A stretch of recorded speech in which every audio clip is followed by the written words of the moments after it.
The Newsday continues here on One News Now. I'm Jess De Los Santos. The Philippines continues to have one of the widest wealth gaps in East Asia, according to the World Bank. The World Bank report stated that the Philippines ranks 15th out of 63 countries in terms of inequality in wealth. The multilateral lender said that the Philippines managed to reduce its poverty rate. However, the country still has one of the highest rates in terms of income inequality in East Asia. More than 200 persons deprived of liberty have been released from Bilibid. Josh Camo with a report. The Bureau of Corrections released 234 persons deprived of liberty or PDLs on Thursday. One of the PDLs, Ben, got emotional as he talked to his family over the phone. Salamat. Michelle, on the other hand, says Meanwhile, Joe is relieved to finally taste freedom. He says 13 years in Bilibid is very difficult for a person with disability like him. Mahirap sir kasi yung mga pamilya na wala sa kapiling. Lalo na sa amin na may kapansanan. So yung pagdating malayo sa dalaw. Of the 234 PDLs, 12 are acquitted, 106 are paroled, 112 has finished their sentence, and 2 were put on probation. During the ceremony, the PDLs received their release orders. They were given money for fare as well. Ngayong araw na to, hindi na kayo persons deprived of liberty. Kayo po ay malaya na. Malaya na inyong puso, malaya na yung pag-iisip, at malaya na rin ang paghihirap ninyo. Katapang says the ceremony is part of the reforms in Bilibid. The Bureau of Corrections is already coordinating with their families for a safe return home. Meanwhile, Justice Secretary Boying Rimulya plans to improve jail system in the country. Rimulya says he will coordinate with the Executive Secretary for PDLs to be given clemency. Well, I will talk to the Executive Secretary in this first week of December to have a dialogue with him about all the recommendations for clemency. I think that we might arrive at around 600 clemencies already by the time that December comes in. For News 5, Josh Camo, We Are One News. More stories after this short break. Stay with us here on One News Now.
Secretary Vic Rodriguez fires back at the Partido Federal ng Pilipinas for kicking him out as a member and executive vice president of the party.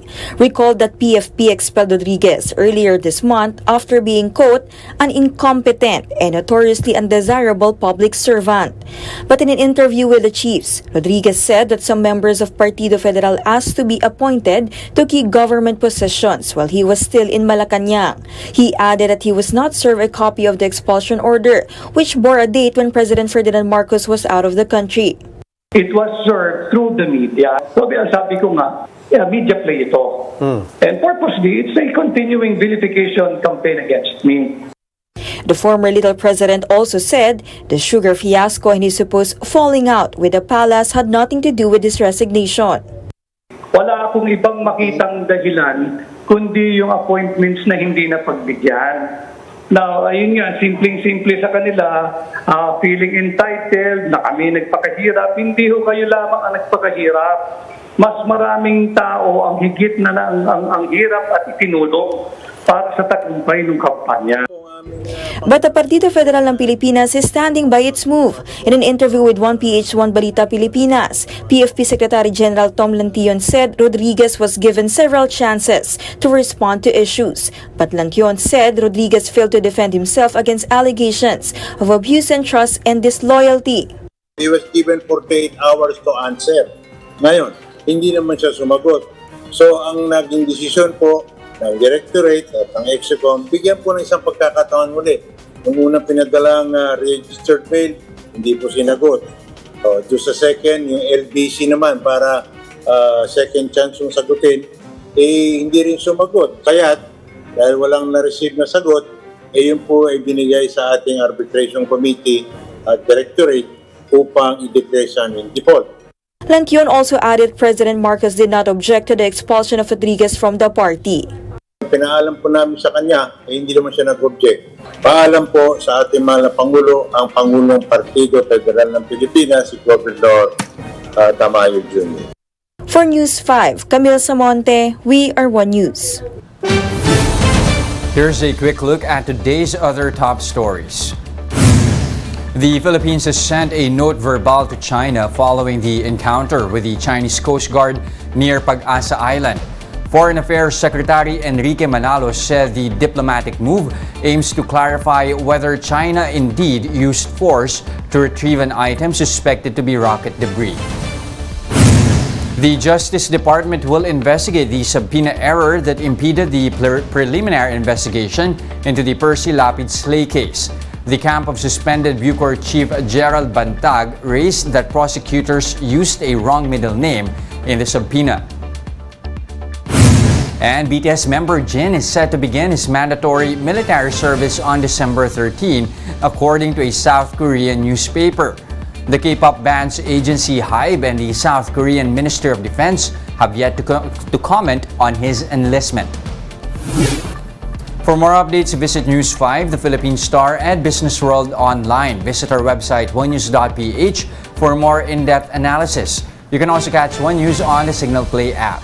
Register for a free account now at www.signalplay.com and stream One News live anytime, anywhere. I'm Jess De Los Santos. We are One News.